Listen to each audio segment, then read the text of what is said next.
E à medida que você for encontrando, fique de pé, por favor, em reverência à palavra. Mateus capítulo 10. Eu vou pedir que o nosso irmão Daniel faça a leitura do versículo 5 até o versículo 15. Todos encontraram, irmãos? Amém. Por favor, irmão Daniel. Jesus enviou estes 12 com as seguintes instruções: não se dirijam aos gentios, nem entrem em cidade alguma dos samaritanos. Antes, dirijam-se às ovelhas perdidas de Israel. Por onde forem, preguem esta mensagem: o reino dos céus está próximo. Curem os enfermos, ressuscitem os mortos, purifiquem os leprosos, expulsem os demônios. Vocês receberam de graça, deem também de graça. Não levem nem ouro, nem prata, nem cobre em seus cintos. Não levem nenhum saco de viagem, nem túnica extra, nem sandálias, nem cordão, pois o trabalhador é digno do seu sustento. Na cidade ou povoado em que entrarem, procurem alguém digno de recebê-los, e fiquem em sua casa até partirem. Ao entrarem na casa, saúdem-na. Se a casa for digna, que a paz de vocês repouse sobre ela. Se não for, que a paz retorne para vocês. Se alguém não os receber nem ouvir suas palavras, sacudam a poeira dos pés, quando saírem daquela casa ou cidade.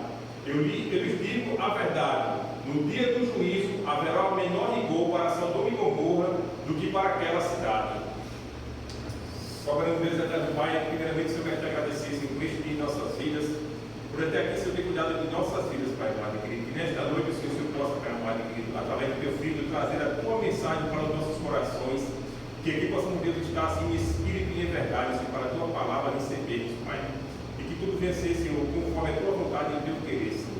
E assim, Pai, que eu te agradeço no nome santo de Jesus, Senhor. Amém. Amém. Podem sentar, irmãos. Domingo passado nós começamos uma série de mensagens que fala sobre esse segundo grande discurso de Jesus Cristo. Nós falamos também, e eu citei o exemplo do discurso de Abraham Lincoln, depois eu citei o exemplo do discurso de Martin Luther King, como sendo homens que influenciaram a história através dos seus discursos. E aí, meus irmãos, nós trouxemos para a nossa realidade, para o estudo desse capítulo 10 de Mateus, aonde nós encontramos aqui o segundo grande discurso, de 5 grandes discursos que nós encontramos de Jesus aqui no Evangelho de Mateus. Nós dissemos também que o primeiro discurso se encontra ali nos capítulos 5, 6 e 7 de Mateus. Vocês lembram como é o nome desse discurso? Como é o nome desse sermão? Sermão da montanha, ou sermão do monte, como você preferir. E esse foi o maior dos discursos de Jesus. Mas agora, nós chegamos nesse segundo discurso. E meus irmãos, o contexto aqui era o seguinte: Jesus, em seu ministério terreno, ele abençoava, ele pregava o Evangelho, ele fazia toda sorte de curas, de transformações nas vidas das pessoas. Mas Jesus estava treinando os seus discípulos. E em determinado momento, quando Jesus olha para uma multidão, ele se compadece daquelas pessoas. Então, o nosso mestre, ele chega para aqueles discípulos e diz: olha, a seara é muito grande, mas os trabalhadores são demais, não é isso? E o que foi que Jesus disse? A seara é grande, mas os trabalhadores são poucos, são pouquíssimos. Então lembrem-se que Jesus, discipulando aqueles homens, aí nós chegamos aqui no capítulo 10, versículos de 1 a 4, que foi o que nós vimos domingo passado. E então Jesus, ele escolhe 12 homens, dentre aqueles muitos que andavam com Jesus. E eu disse aos irmãos que só existe uma forma de ser considerado um discípulo de Cristo. Afinal de contas, eu disse que esse capítulo 10 de Mateus é considerado para nós o manual de um discípulo de Jesus Cristo. Mas como é que se faz então, pastor, para se tornar um discípulo de Cristo? E eu disse, meus irmãos, que só tem jeito de você ser um discípulo de Cristo se você tiver o seu nome escrito no livro da vida, se você tiver sido escolhido por Deus antes mesmo da eternidade. Aí então Jesus entra no tempo e ele escolhe os seus discípulos, aqueles 12, principalmente aqui nesse texto. Mas eu disse também, meus irmãos, que não basta querer para ser um discípulo. Você até pode dizer, mas eu sou doido para ser um discípulo de Cristo. Mas de fato você só é um discípulo de Cristo se você tiver sido chamado por Deus desde antes da eternidade. Se você já tiver sido um daqueles escolhidos, um daqueles eleitos de Deus, dentre todos, não pelos seus méritos, mas apesar dos seus defeitos. E eu disse também, meus irmãos, que uma vez que Jesus escolhe os seus discípulos, ele revestiu também aqueles homens com autoridade e poder. Autoridade para pregar o Evangelho, autoridade para expulsar demônios, autoridade para curar enfermos, autoridade para poder dar vista a cegos, para fazer surdos ouvirem, para fazer paralíticos andarem. Mas isso tudo porque Jesus investiu aqueles discípulos de poder e através dos dons espirituais, e isso também cabe aos nossos dias. Porque lembram, quem esteve aqui no domingo, lembra quando eu disse, hoje nós não temos mais apóstolos. Aqueles 12 homens foram chamados apóstolos, mas hoje nós não temos mais. Mas isso também não quer dizer que aqueles dons espirituais cessaram junto com os apóstolos. Nós somos pentecostais reformados e cremos que os dons espirituais continuam agindo ainda nos dias de hoje, meus irmãos.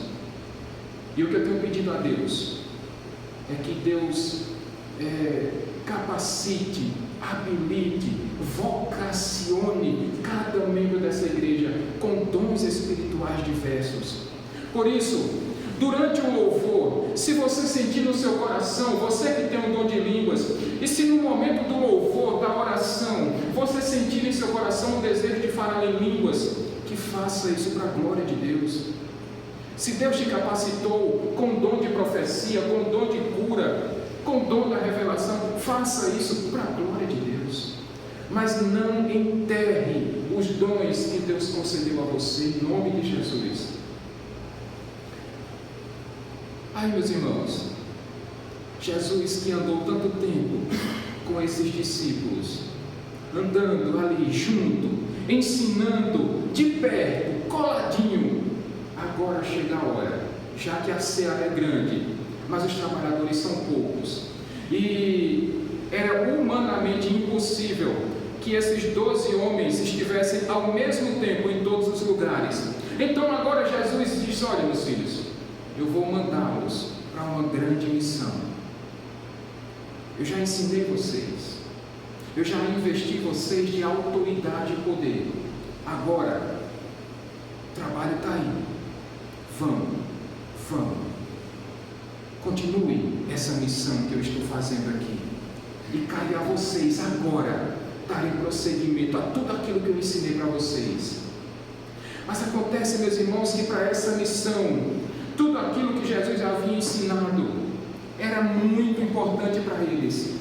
Mas nessa missão, Jesus sabia também que eles precisavam de mais algumas orientações, que eles precisavam de mais algumas instruções. E é isso que nós veremos nessa noite. Dos versículos 5 até o versículo 15, vamos falar especificamente sobre esta missão. E vamos tentar responder 3 perguntas acerca da missão. A quem nós somos enviados? Segunda pergunta para respondermos: o que nós vamos precisar dizer quando encontrarmos estas pessoas? E a terceira e última pergunta: aonde é que nós vamos encontrar essas pessoas? Não faz sentido, nós não vamos falar para o vento. Então, meus irmãos, acerca da missão, vamos tentar responder, se assim o Senhor nos permitir, essas 3 perguntas: a quem, o que e aonde. E só lembrando, quem já ouviu aqui aquela expressão: Todo mundo tem uma missão nessa vida. Quem já ouviu essa expressão, meus irmãos? Alguém já ouviu? Todo mundo tem uma missão nessa vida. E eu concordo com quem diz essa frase, desde que nós encaixemos isso na palavra. Porque sim, meus irmãos, todos nós nascemos com uma missão. E a missão principal de cada um de nós é glorificarmos o nome do Senhor. Essa é a nossa missão primeira, é glorificarmos o nome do Senhor. E a Bíblia aprofunda isso, quando o apóstolo Paulo chega a dizer: olha, quer comendo, ou quer bebendo, ou quer fazendo outra coisa qualquer, façam tudo para a glória de Deus. Então a nossa primeira missão, estejamos nós fazendo o que estivermos fazendo, precisamos glorificar o nome do Senhor. No nosso trabalho, nos nossos estudos, no nosso casamento, dentro da nossa família, tanto família de sangue quanto a família de fé, precisamos fazer tudo para a glória de Deus, meus irmãos, porque essa é a nossa missão primeira e mais importante. Mas há uma segunda missão também, que está muito ligada a essa, é que nós temos o dever de transmitirmos e de levarmos essa missão adiante, de formarmos discípulos, ensinarmos para as pessoas o tamanho do amor de Deus. E como é bom, meus irmãos, ser um discípulo de Cristo. Como é bom ser um discípulo de Cristo. Eu não estou dizendo que é fácil, eu não estou dizendo que é glamouroso, mas como é bom ser chamado de cristão. Como é bom ser chamado de servo de Cristo, meus irmãos. E nós precisamos transmitir essas boas novas do Evangelho para outras pessoas. É chegarmos para os outros, Mateus e Bia, e dizermos: olha, nós somos discípulos de Cristo, nós conhecemos a Cristo, e eu queria que vocês também conhecessem, principalmente aqueles que nunca tiveram contato com a palavra do Senhor, com aqueles que acham que essa vida só existe uma razão de estar aqui, é comer, beber, se divertir, viver de qualquer prazer e pronto, acabou, porque o mundo termina aqui. Não, gente, essa aqui é só o começo, essa é só a primeira etapa. Nós ainda temos uma vida eterna toda para nos alegrarmos no Senhor. Nós ainda temos uma eternidade inteira para conhecermos a Deus e a Jesus Cristo, seu Filho. Portanto, é necessário, é urgente que nós disseminemos essas boas novas do Evangelho. E essa missão não é dada apenas aos apóstolos, ela foi dada a mim, ela foi dada a você, ela foi dada a todos nós. Amém? Mas aí então, meus irmãos, o texto vai dizer que nessa missão nós precisamos encontrar alguém. E o texto vai dizer a quem nós devemos ir, ou neste caso, a quem os apóstolos deveriam se dirigir. Versículos 5 e 6. E Jesus vai dizer para os seus discípulos: olha, vocês vão procurar as ovelhas perdidas de Israel. Vocês não vão entrar na casa dos gentios. Primeiramente, preferencialmente, vocês precisam procurar as ovelhas perdidas de Israel. Em outras palavras, aqueles apóstolos precisavam procurar os judeus. A grande pergunta que precisamos entender é: por que primeiro os judeus? Nós estamos estudando, meus irmãos, as alianças na nossa escola bíblica dominical. Estamos agora vendo a aliança de Deus com Noé. Mas nós também veremos mais adiante que Deus também fez uma aliança com Abraão. E Deus disse a Abraão: de você eu farei uma grande nação. Mas alguns membros dessa nação se desviaram. Jesus está dizendo para os apóstolos: olha, vocês vão ter que ir atrás desses que estão desgarrados, desses que estão perdidos, desses que estão andando em caminhos tortos. E, meus irmãos, dizer para vocês que isso é fácil, não é. Mas nós precisamos entender também que quando Jesus manda os apóstolos procurarem os judeus primeiramente, não quer dizer que os judeus seriam exclusivos, de que os judeus seriam os únicos, que seria somente os judeus, não. Porque mais adiante, em Mateus 28, Jesus vai expandir essa ordem. Jesus vai dizer: olha, vocês vão por todo o mundo, de todos os povos, raças, tribos, línguas e nações, e vocês precisam fazer discípulos, ensinando-os e batizando-os em nome do Pai, do Filho e do Espírito Santo. Portanto, preferencialmente, meus irmãos, aqui os judeus, mas não exclusivamente. E por que eu estou dizendo isso? Porque agora que nós não temos mais apóstolos hoje em dia, então essa missão ficou para os discípulos de Cristo. E tem algum discípulo de Cristo nessa noite aqui? Amém. Então, esse papel é nosso. Tem as pessoas que estão aí fora, meus irmãos, precisando ouvir essas boas novas, precisando ouvir as palavras que têm o poder para a salvação. Lembram-se, quando Paulo, escrevendo aos Romanos, ele disse: olha, primeiramente, eu não me envergonho do Evangelho, porque é o poder de Deus para a salvação de todo aquele que nele crê. Primeiro os judeus e depois os gregos. E o que é que Paulo estava dizendo aqui, meus irmãos? Que naquele momento em que Jesus disse aos apóstolos, primeiramente os judeus, mas não apenas os judeus. Porque nós lembramos também que Jesus disse, depois da sua ressurreição lá em Pentecostes, Jesus disse: olha, vocês serão minhas testemunhas na Judéia, na Samaria e até os confins da terra. Então, nos confins da terra estamos nós aqui. E nós ouvimos essa mensagem. E nós fomos alcançados por essa palavra, por esse Evangelho que tem o poder para salvar, que tem o poder para renovar, que tem o poder para transformar. Então, meus irmãos, a mensagem continua sendo pregada. Essa missão não parou e só vai parar um dia quando o Senhor Jesus voltar. E o nosso papel enquanto discípulos é continuarmos pregando o Evangelho, é continuarmos dizendo: olha, Jesus vai voltar, olha, você precisa transformar a sua vida, olha, o Evangelho tem o poder de transformar a sua história, assim como transformou a minha.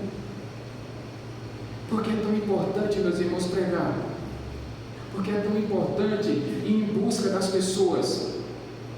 Porque a carta de Paulo aos Romanos vai dizer que todos pecaram e destituídos foram da glória de Deus.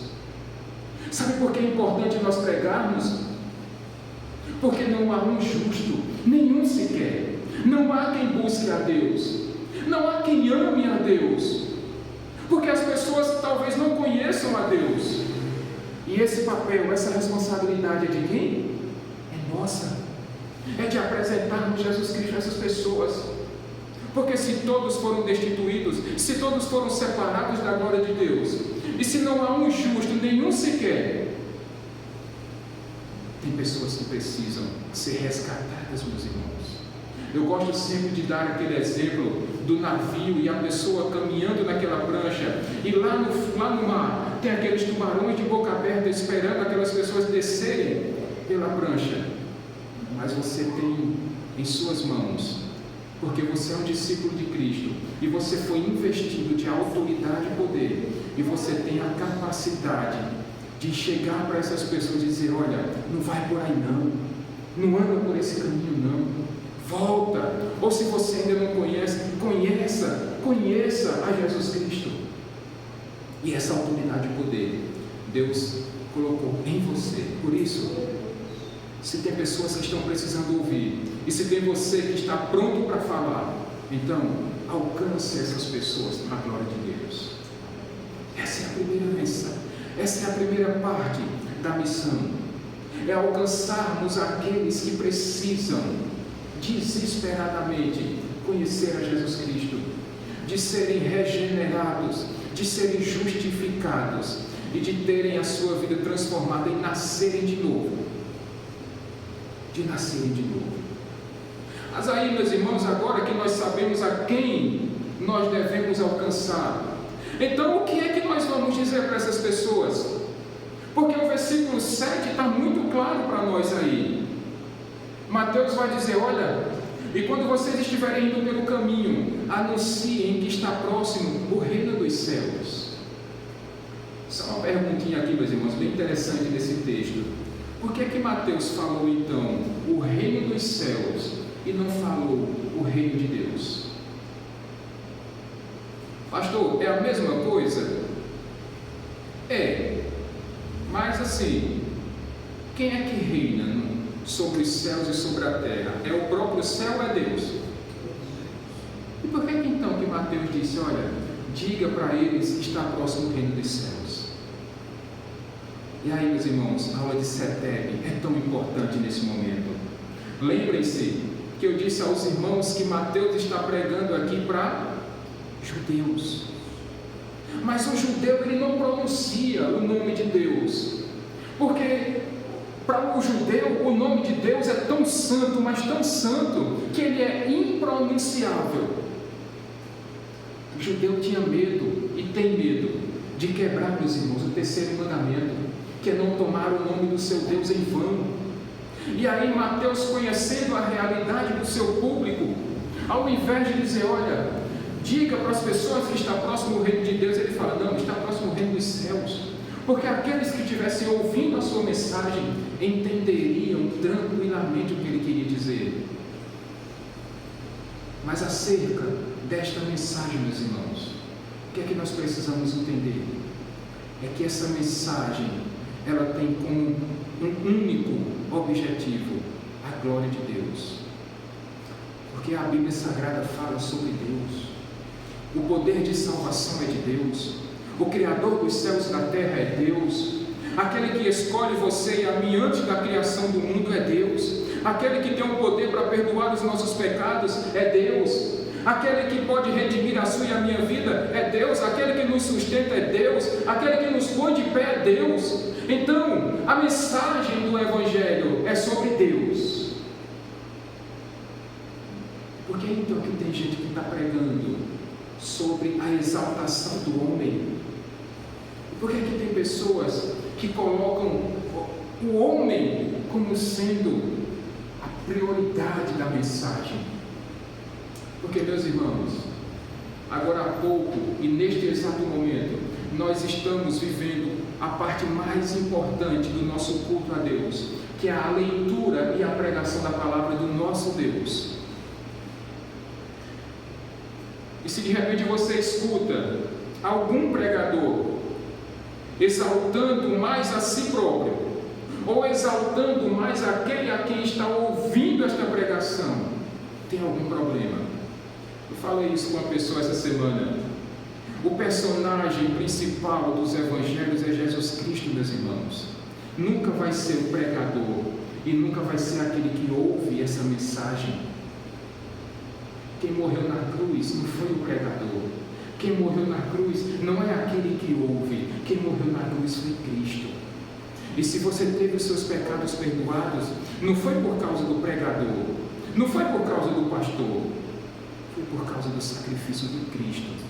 Então, tirar Jesus do centro do Evangelho é estar indo contra a santidade de Cristo, contra a obra redentiva de Cristo.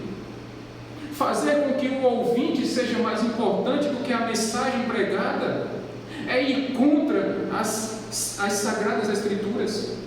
Portanto, meus irmãos, o pastor ou qualquer pregador nunca vai ser mais importante, ou qualquer pessoa que esteja ouvindo essa mensagem nunca será mais importante. A mensagem é o ponto principal, é o centro do nosso culto.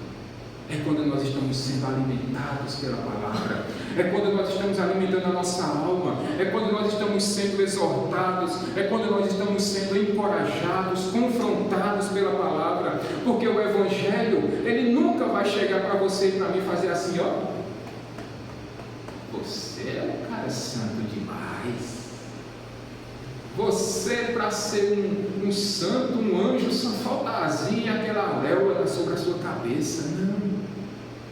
Quando o Evangelho nos deixa na nossa zona de conforto, em Mandorim, em Adelaide, algum problema tem, ou com quem prega, ou com quem escuta, porque a palavra de Deus ela vai sempre nos confrontar, nunca vai massagear o nosso ego, Alberto Leda.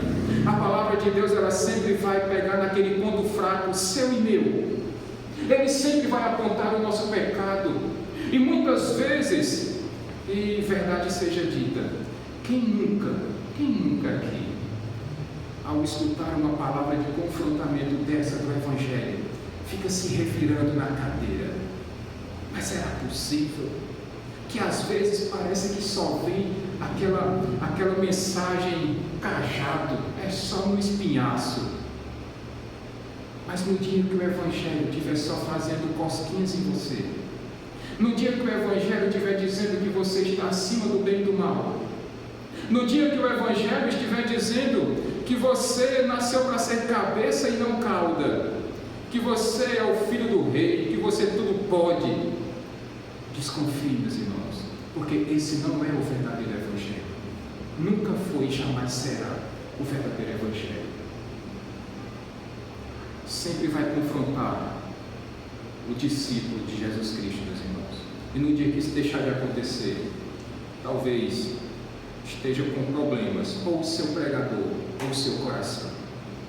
Mas essa mensagem também vai nos acompanhar, meus irmãos, porque lembrem-se que Jesus investiu de autoridade e de poder.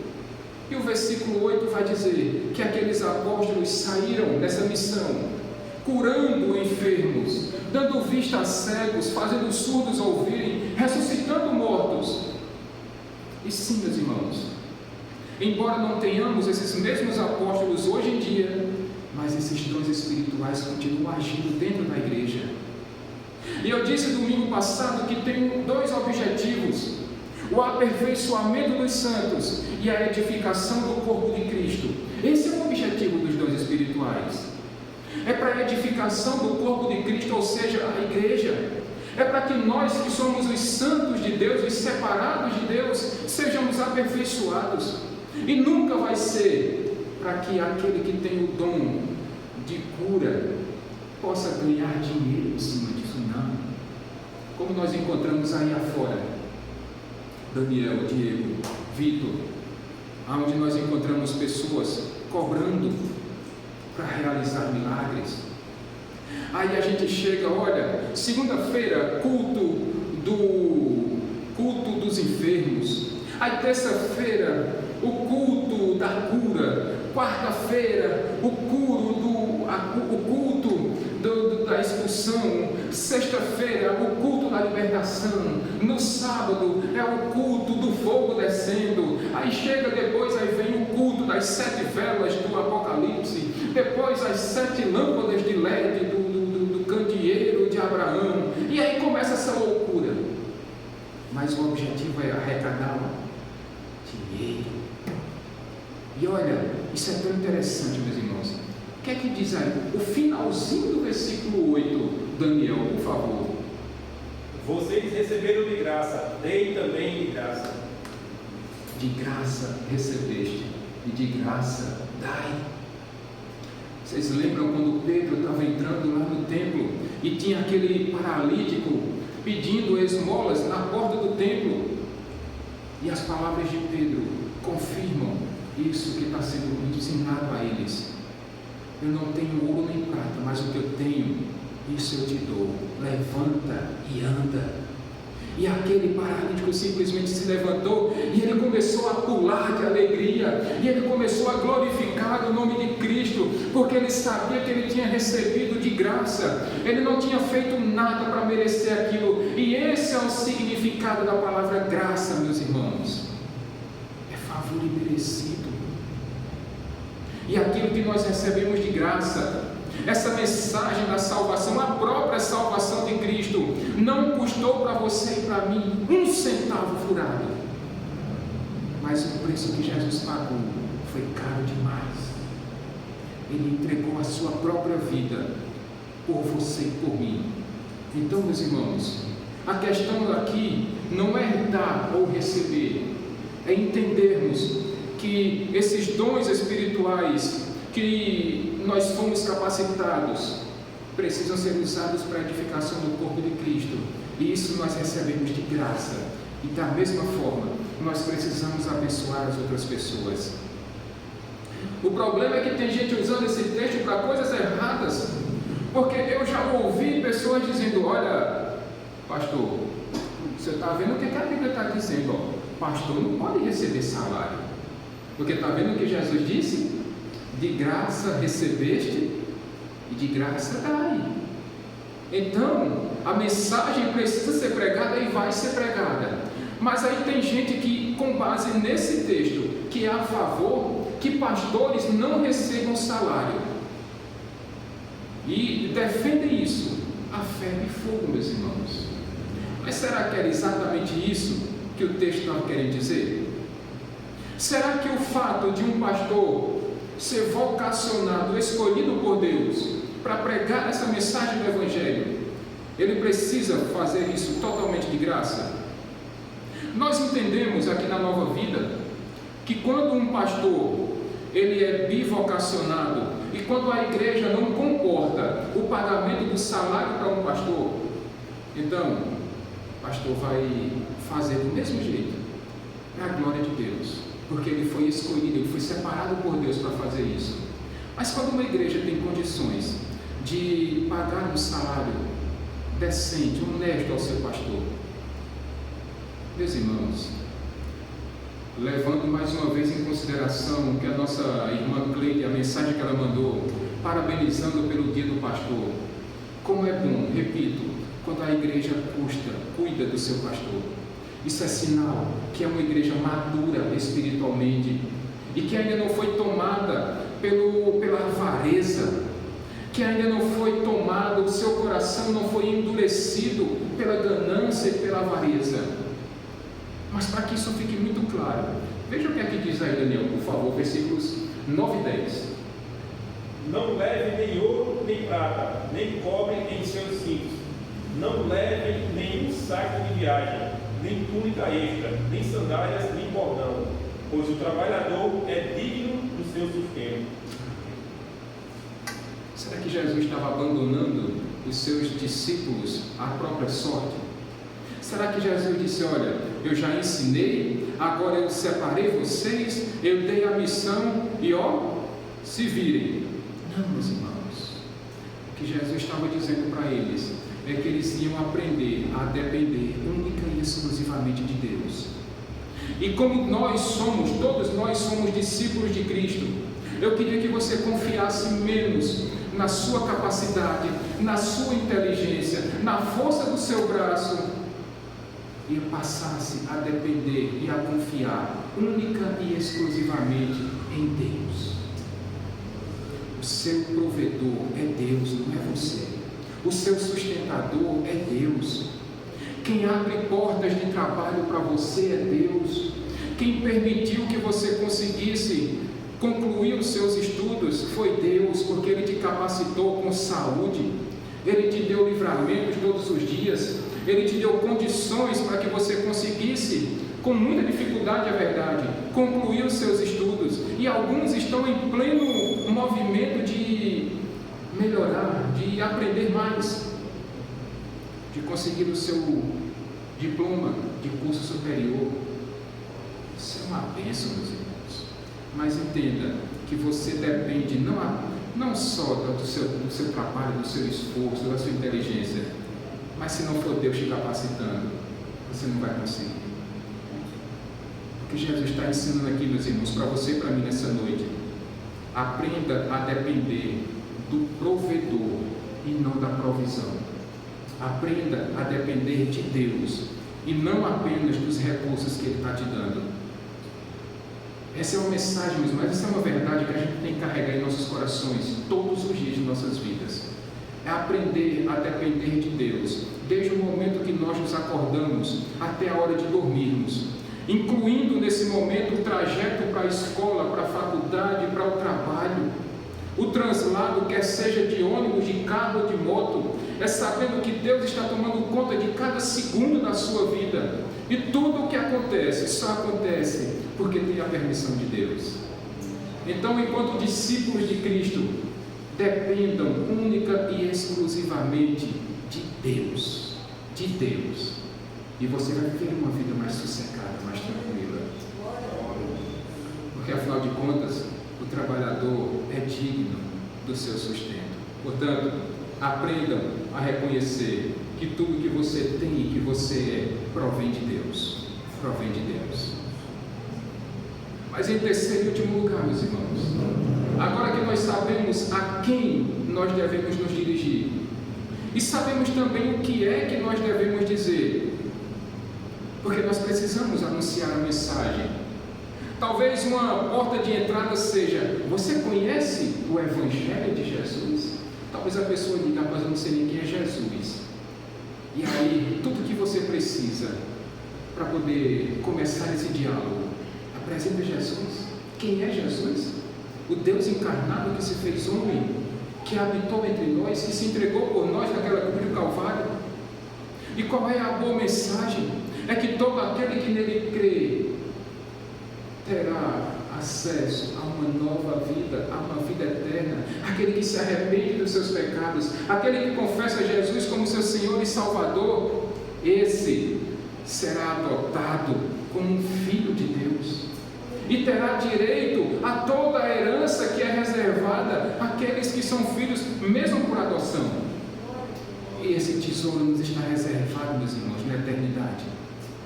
Porta de entrada para nós anunciarmos as boas novas do Evangelho. Mas finalmente, aonde nós vamos levar essa mensagem? Percebam, meus irmãos, que as orientações, as instruções de Cristo são muito detalhadas. Aonde é que você vai? Versos 11 a 13, Daniel, por favor. Na cidade ou povoado que entrarem, procure alguém digno de recebê-los e fique em sua casa até partirem.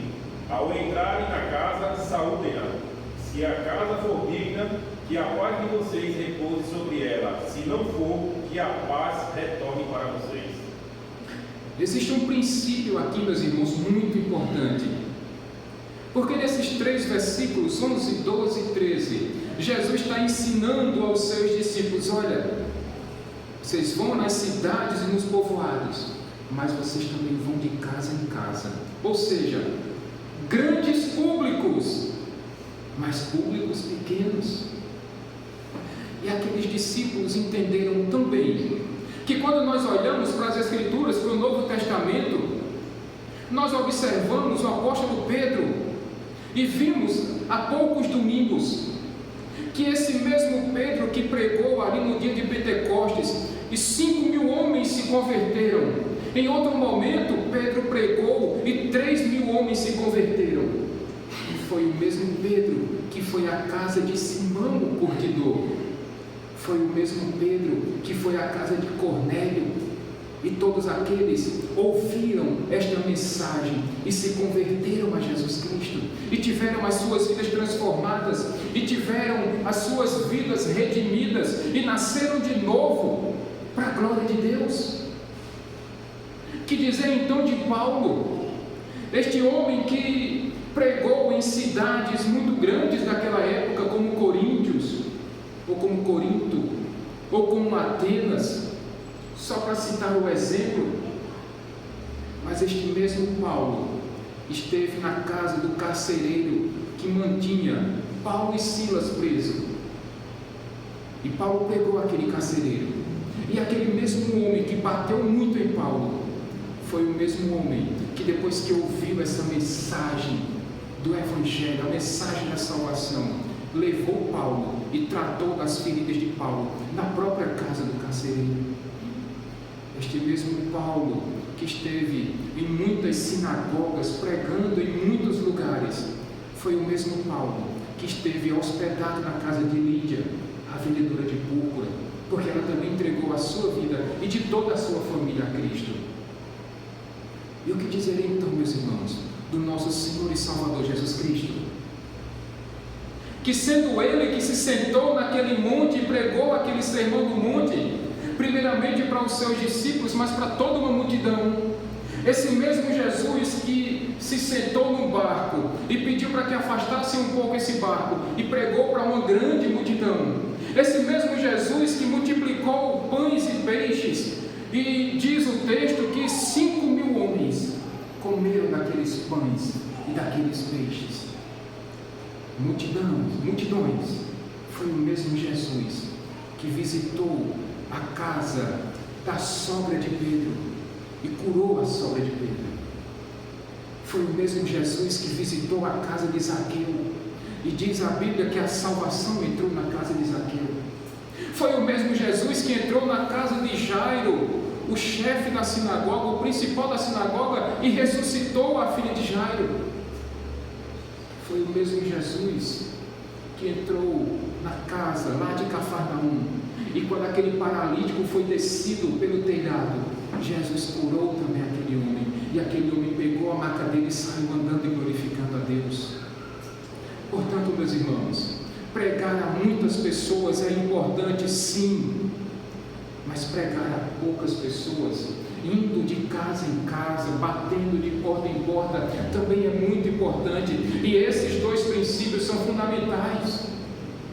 O que talvez tenha se perdido é que nós procuramos hoje em dia apenas multidões, porque na nossa cabeça é mais fácil nós pregarmos a mesma mensagem para muitas pessoas ao mesmo tempo, mas aí nós nos esquecemos que também é necessário nós visitarmos as casas.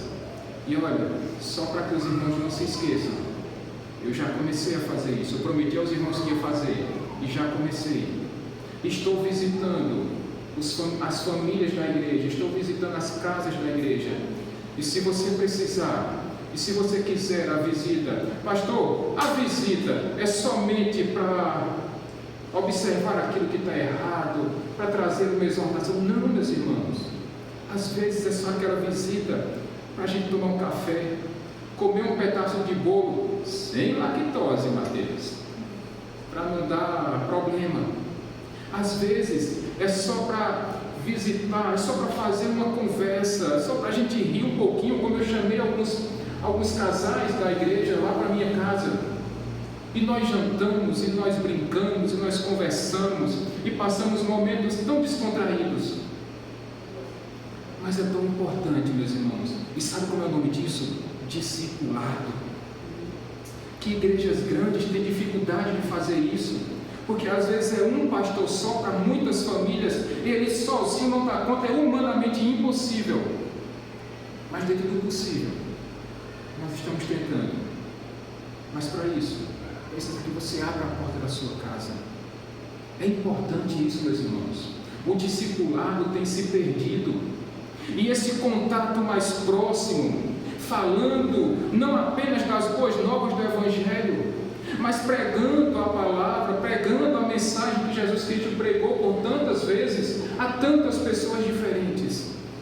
Isso é fundamental, alcançarmos muitas pessoas, mas também fazermos este acompanhamento, andando juntos, visitando, encorajando, aconselhando, rindo juntos e ao mesmo tempo chorando juntos. Isso é discipulado, meus irmãos, e que nós não percamos esse ensinamento tão precioso para cada um de nós. Mas eu sei, meus irmãos, que no final das contas alguém vai dizer: pastor, eu tenho tentado fazer isso, eu tenho pregado as boas novas do reino de Deus ou do reino dos céus para as pessoas, mas parece que as pessoas ficam assim, ó. Eu sei que, vez por outra, eu escuto o relato dos irmãos: pastor, eu atendo, mas as pessoas não querem ouvir. Pastor, eu tento, mas as pessoas dizem: não, agora não, deixa para depois, outro dia, quem sabe, talvez, contudo, porém, entretanto. Mas até nisso, meus irmãos, o Senhor Jesus pensou, e Ele também falou isso para os discípulos. Versos 14 e 15, Daniel. Se alguém não os receber, nem ouvir suas palavras, sacudam a poeira dos pés, quando saírem daquela casa ou cidade. Eu lhes digo a verdade: no dia do juízo haverá menos rigor para Sodoma e Gomorra do que para aquela cidade. Pensando nesse texto, o que é que faz uma casa ser muito valiosa, meus irmãos? localização, modelo de carro que tem na garagem, os móveis projetados ou com assinatura de designers, talvez o piso que você colocou, o acabamento, se tudo que você colocou foi em mármore ou se foi em granito, sabe? Aquele mármore travertino, aquela coisa bonita, cara que só apila. Mas o que é que faz uma casa valiosa? Se ela tem 1, 2, 3, 10 andares, se ela tem 30 metros quadrados, se ela tem 1000 metros quadrados, se é uma casa térrea ou se é uma cobertura no prédio mais alto da cidade. O que é que faz uma casa ser valiosa, meus irmãos? Porque conforme esse ensinamento, o que faz dessa casa uma casa valiosa é se ela acolhe ou não a mensagem do Evangelho. O que faz a sua casa ser ou não valiosa, o que faz da sua residência, da sua família valer muito ou valer pouco, não é o seu salário, não é o tipo de roupa que você usa, mas é se o seu coração está aberto para a mensagem do Evangelho. É se a sua casa vive pela mensagem do Evangelho ou se a sua casa vive pela mensagem do mundo. Eu fico triste demais, meus irmãos, porque eu percebo, assim como Jesus disse, olha, vocês vão falar, mas tem pessoas que não vão querer ouvir as palavras. E que palavras são essas? As palavras do Evangelho. É a vontade de Deus. Mas tem pessoas que têm se recusado a ouvir. Tem pessoas que têm endurecido o coração e têm se negado a ouvir as boas novas, a ouvir a exortação, a ouvir os ensinamentos de Jesus Cristo. Meus irmãos, mais uma vez, como eu disse domingo passado, quando você rejeita aquele que está levando para você essa mensagem, você não está rejeitando o seu líder ou o seu pastor. Você está rejeitando quem mesmo? Você está rejeitando o próprio Deus. Então, quando particularmente, e como seu pastor, eu tenho a obrigação de fazer isso. E quando eu for tratar com esse discipulado, quando eu for fazer esse discipulado com os irmãos, certamente vai ter palavra de consolo, de conforto, de esperança, de encorajamento, vai, mas também vai ter palavras de exortação. E meus irmãos, é preferível que você ouça e obedeça aqui, porque do contrário, não que eu queira, mas porque o próprio Senhor Jesus disse que maior rigor haverá para esta casa, para esta família e para este coração do que aconteceu para Sodoma e Gomorra. Só para refrescar nossas memórias, o que foi mesmo que aconteceu em Sodoma e Gomorra? O que foi que desceu do céu? Fogo e enxofre. Por quê? Porque aquelas duas cidades estavam depravadas, longe da vontade do Senhor, a ponto de homens quererem estuprar homens. A depravação moral, a depravação sexual, a depravação espiritual estava tão grande que para Deus só existia uma forma de resolver aquilo ali: foi exterminando aquelas duas cidades. E o que Jesus está dizendo aqui, meus irmãos, esse alerta é muito sério, é muito grave e ao mesmo tempo é muito urgente. Aqueles que têm o seu coração endurecido para esta mensagem, infelizmente, sofrerão o juízo, não da parte do seu pastor, porque eu não tenho essa capacidade, mas sofrerão o juízo, a disciplina do próprio Deus. Concluindo, meus irmãos, essa mensagem, que o seu coração não seja duro, que o seu coração não esteja endurecido para ouvir essas mensagens, mas não apenas para ouvir. O que eu peço em nome de Jesus é que você tenha a sua vida transformada. É que se de repente o esfriamento se aproxima, ou se o esfriamento já chegou, que você dobre os seus joelhos e diga: Senhor, faz um reavivamento na minha vida, reaquece o meu coração, faz da minha vida uma missão de te louvar e te exaltar, porque, Senhor, foi para isso que o Senhor me fez, para glorificar o teu santo nome e para me alegrar no Senhor. E tudo o que eu venha fazer seja para que o teu nome seja exaltado. Não endureçam os seus corações para a palavra, para a vontade boa, perfeita e agradável do Senhor. Que a sua casa seja um pedaço do céu aqui na terra, meus irmãos.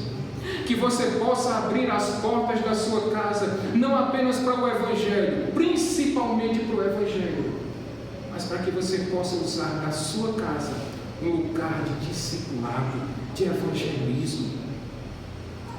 Mas o que tem acontecido, principalmente em nossos dias, talvez por conta da insegurança que nós vivemos, é que a gente fica com medo de abrir as portas das nossas casas para pessoas, para convidarmos pessoas. Às vezes porque é medo mesmo, porque a gente fica amedrontado de repente alguém ver que a gente tem uma TV bacana na sala, ou de que os nossos móveis são bonitos.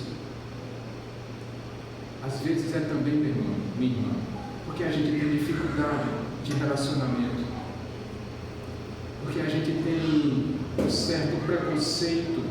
Sim, a palavra certa é essa, preconceito.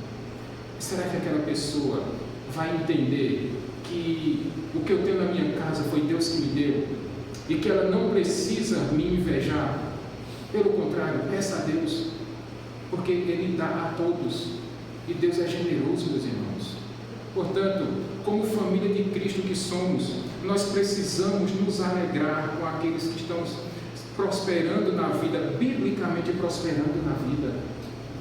Eu fico tão feliz, meus irmãos, eu vou dizer de novo, eu fico tão feliz quando um dia Diego chegou para mim: pastor, eu sou muito jovem, mas eu comprei meu apartamento, porque eu sei que isso vai ser um investimento para o meu futuro. E ele estava dando glória a Deus, um jovem de 20 anos, dando glória a Deus, porque Deus abençoou a vida dele. Do mesmo jeito que eu fico muito feliz quando eu vejo um casal tão jovem como Mateus e Bia, que estão planejando estruturar, criar, formar uma nova família. E eles têm como objetivo glorificar o nome do Senhor. E eles estão cumprindo todas as etapas necessárias para que eles tenham um casamento abençoado. Da mesma forma, quando eu penso que Vitor se preparando, ele disse: pastor, estou me preparando, eu vou estudar, porque eu quero passar no concurso público. Mas eu creio que no coração dele ele sabe que é Deus que está capacitando a mente e a memória dele para ele entender todo aquele conteúdo que ele está estudando.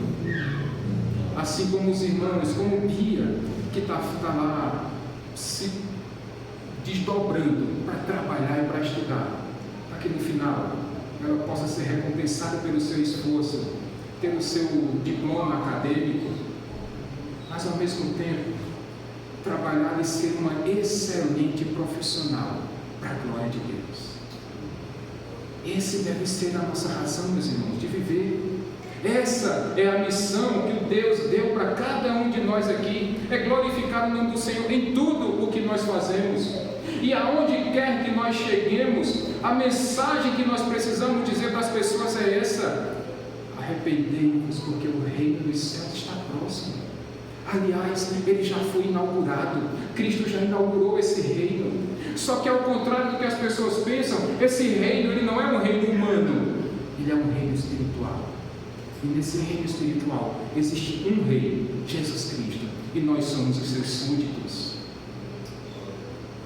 E finalmente, meus irmãos, alcance as pessoas com essa mensagem.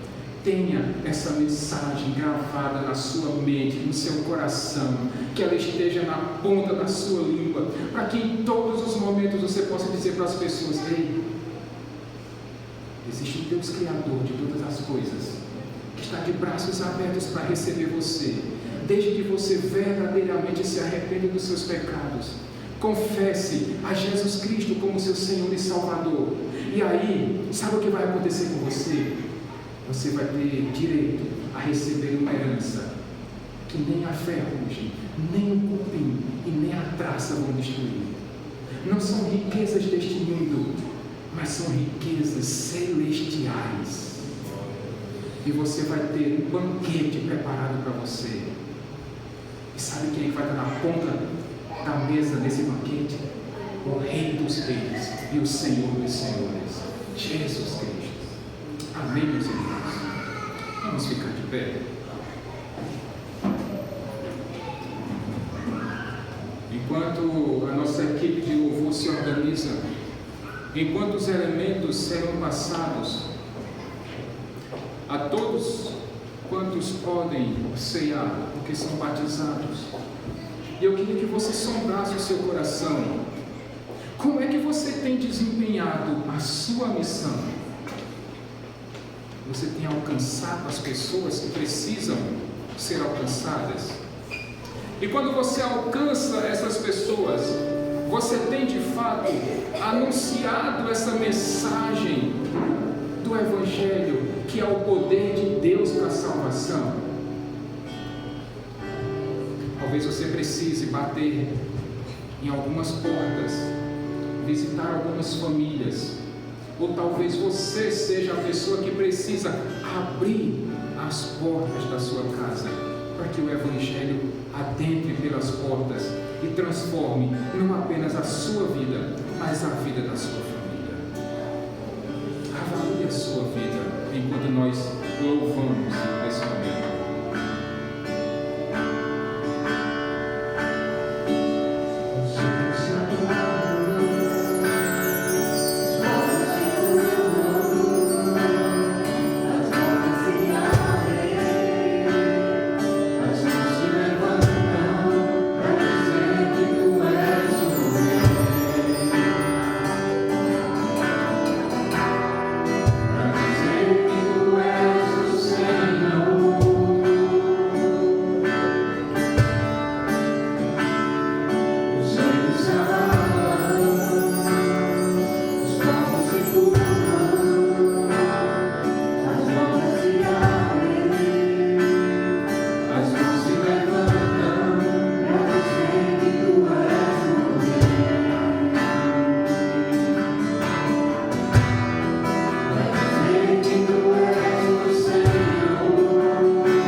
Precisamos trazer à nossa memória o sacrifício do nosso Senhor Jesus Cristo, quando Ele entregou a sua vida no seu e no meu lugar, quando Ele sofreu as nossas dores, quando Ele sentiu o peso da ira santa de Deus sobre o pecador, porque Jesus tomou sobre si as nossas doenças, e aqui Isaías falava principalmente sobre o nosso pecado.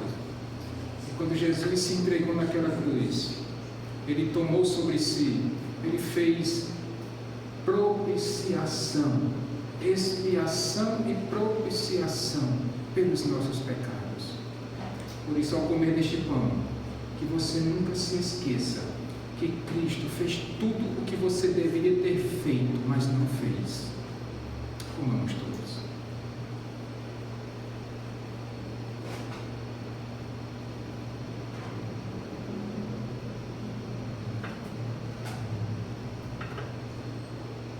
Muito obrigado, meu Senhor.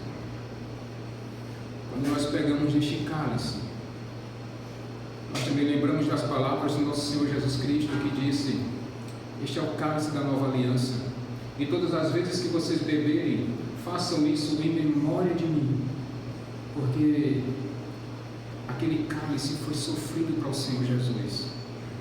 Meus irmãos, absorver toda a ira santa de Deus não é fácil. Nós não teríamos essa capacidade, não temos essa capacidade, mas Jesus tomou o nosso lugar, e Ele sofreu até a última gota todas aquelas dores castigantes, aquelas dores insuportáveis para um homem e para uma mulher, mas por amor a você e a mim, o Senhor Jesus fez isso para que hoje nós fôssemos redimidos dos nossos pecados. Bebamos todos.